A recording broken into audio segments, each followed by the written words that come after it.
அட பாவி, ஒரு பொண்ணோட வாழ்க்கை இப்படி வீணா கேட்டியடா அப்படின்னு எல்லாருமே வந்து திட்டி தீக்கிற மாதிரியான ஒரு விஷயம் தான் நடந்திருக்கு. அண்ட் எல்லாருக்கும் தெரிஞ்ச ஒரு பொண்ணுக்கு நடந்திருக்கு. இட்ஸ் அப்சல்யூட்லி நீங்க நினைக்கிறது கரெக்ட். என் தமிழ் ஆல்ரெடி பார்த்திருப்பீங்க. மோனாலிசா இவங்களை வந்து யூபியில ஒரு பயங்கரமான ஒரு பெரிய ஈவென்ட் கும்பமேளா நடந்துச்சு இல்லையா? ஸோ அங்க வந்து பாத்தீங்கன்னா பாசி ஊசி அப்படின்னு சொல்லிட்டு அந்த மணிகள், உத்ராட்ச மாலைகள் இது எல்லாமே விற்கிறதுக்காக ஃபேமிலியோட வந்து அங்க இருந்த ஒரு பெண் நீங்க அழகா இருக்கீங்க அப்படின்னு சொல்லி யாரோ இன்டர்நெட்ல எடுத்து ஃபேம் போட்டு ஒரே நைட்ல அவங்க ஃபேம் ஆனதுக்கு அப்புறம் கும்பமேளாக்கு போகணும் அப்படின்னு நினைக்கிறவங்களை தாண்டி மோனலிசாவை பார்க்கணும், அவங்க இவ்வளவு ட்ரெண்டா இருக்காங்க, அவங்க கூட ஒரு போட்டோ எடுத்துக்கணும் அப்படின்னு சொல்லிட்டு பல ஆசைகள்ல அவங்கள பார்க்கணும் அப்படின்னு பல பேர் போய் அண்ட் அங்கேயே சில பேர் என்ன பண்றாங்க, தவறுதலா நடந்துகிட்டு அவங்க அப்பா இல்ல இங்க வேண்டாம் நீ கிளம்பு அப்படின்னு சொல்லிட்டு அவங்களுடைய ஊருக்கே அமுச்சு வச்சு அங்க போய் அவங்க அங்க சேஃப்டியா இருக்காங்க அப்படின்னு சொல்லி ஒரு சூழல் இருக்கும்போது ஐயோ அவங்க அங்க போயிட்டாங்கன்னா நம்ம தேடி போவோமே அப்படின்னு சொல்லிட்டு பிரபலமான ஒரு டைரக்டர் என்ன பண்ணாரு, கிட்டத்தட்ட ஒரு 10 படம் அளவுக்கு இயக்கியிருக்காரு. ஸோ அவரு போயிட்டு நம்ம இப்பயும் ஒரு ஃபயர் டு ஃபயரா ஒரு வைரல் கேர்ளா இருக்கிற மோனாலிசாவை நம்ம கைக்குள்ள போட்டுக்கிட்டா அவங்க படத்துக்குள்ள கமிட் பண்ணிட்டா சூப்பரா இருக்கும், அவங்கள வச்சு ஒரு படம் பண்ணிடலாம் அப்படின்னு சொல்லிட்டு என்ன பண்றாரு, சனோஜ் மிஸ்ரா பயங்கரமா பிளான் பண்ணி அங்க போறாரு. போன கையோட அந்த மாதிரி வந்துட்டு அங்கேயே அவங்க வீட்லயே வந்து பேசுற மாதிரி ஏன்னா அவங்க கூட போட்டோஸ் கிளிப்ஸ் எல்லாம் எடுத்துக்கிட்ட மாதிரி எல்லாத்தையுமே வந்து இன்டர்நெட்ல அப்லோட் பண்றாரு. I think diary of Manipur அப்படின்ற ஒரு படம் தான் அவர் எடுக்க போறதாவும் டைட்டிலோட சொல்லியிருக்கிற மாதிரி ஓகேவா சொல்லியிருந்தாங்க.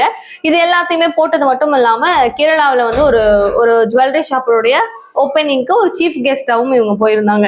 ஸோ இப்போ இவர் என்ன பண்றாரு, எங்க போகணும் அப்படின்னாலும் இவங்களை கைக்குள்ளேயே போட்டுக்கிட்டு இங்க போலாம் அங்க போலாம் அங்க போலாம் அப்படின்னு சொல்லிட்டு இவங்களை எங்கெல்லாம் மீட் பண்றாங்க யாரெல்லாம் பாக்குறாங்களோ கூப்பிட்டு சுத்திட்டு இருந்திருக்காரு. ஸோ இந்த விஷயங்கள் சில பேர் வந்து போட்டோ போஸ்டா போடும் போதெல்லாம் ஓகே மேபி வாழ்க்கை கொடுத்த ஒரு டைரக்டர் ஒரு படம்ல கமிட் ஆயிருக்காங்க அப்படின்னும் போது 1000 இடங்களுக்கு போவாங்க, ஷூட்டிங் சம்மந்தப்பட்டு இருக்கும் அப்படின்னு நம்ம நினைச்சோம்ல, அதுதான் தப்பு.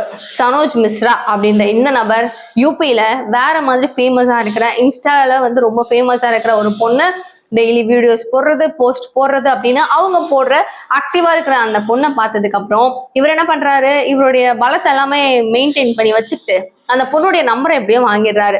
வாங்கின கையோட ஃபோன் பண்ணி இங்க பாருமா நீங்க வந்துடணும், இங்க வா நான் உங்ககிட்ட பேசணும் அப்படின்லாம் சொல்லி கூப்பிட்டு அந்த பொண்ணுக்கு வேற மாதிரி ஏமாத்தி நான் உனக்கு ஹீரோயின் ஆக்கிடுறேன், படத்துல வாய்ப்பு கொடுக்குறேன் அப்படிங்கிற மாதிரிலாம் கூப்பிட்டு அந்த பொண்ணு கிட்ட பாலியல் வன்புறுத்துகள் துன்புறுத்தல்கள் எல்லாமே பண்ணிருக்கிறாரு.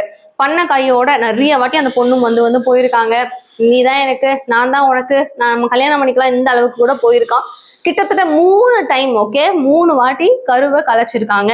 ஸோ பிரெக்னன்சி வந்து அவங்களே அபோர்ட் பண்ணியிருக்காங்கன்றதுதான் எவ்வளோ பெரிய ஒரு விஷயம். ஸோ இந்த மாதிரிலாம் விஷயம் நடக்குது அப்படிங்கும் போது அந்த பொண்ணு போலீஸ் ஸ்டேஷன்ல கேஸ் கொடுத்துடலாம் அப்படின்னு சொல்லி நினைக்கிறாங்க.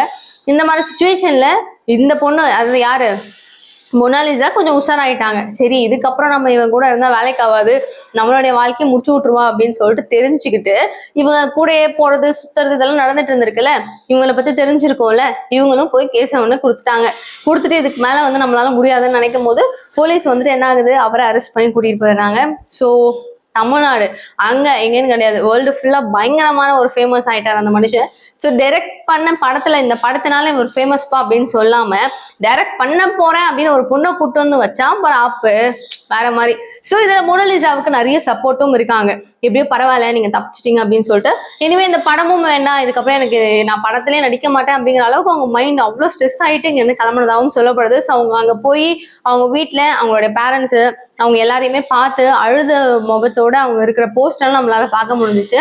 ரொம்ப ஹார்ட்ஃபுல்லான ஒரு ஃபீல் தான், கஷ்டம் தான். ஸோ நல்ல லைஃப் அப்படின்னு சொல்லி எல்லாருமே நினைச்சோம். பல பேர் பொறாமப்பட்டாங்க, ஓவர் நைட்ல இவ்வளோ அளவுக்கு ஒரு ஃபேம் அந்த பொண்ணுக்கு சூப்பர்பா அப்படின்னு சொல்லி நிறைய பேரும் பா இவ்வளோ வருஷமா நாங்களாம் பண்றோம் ஒரே நைட்ல அப்படின்னு இருந்தவங்களும் நிறைய தரப்புல இருக்கும் போது இந்த மாதிரி ஒரு பெரிய ஒரு டிராபேக் அவங்களுக்கு நடந்ததுனால நிறைய பேர் வந்து ஹார்ட்ஃபுல்லா பரவாயில்ல தப்பிச்சிட்டீங்க அது வரையும் நல்லதுன்னு நினைச்சுக்கோங்க அப்படிங்கிறாங்க.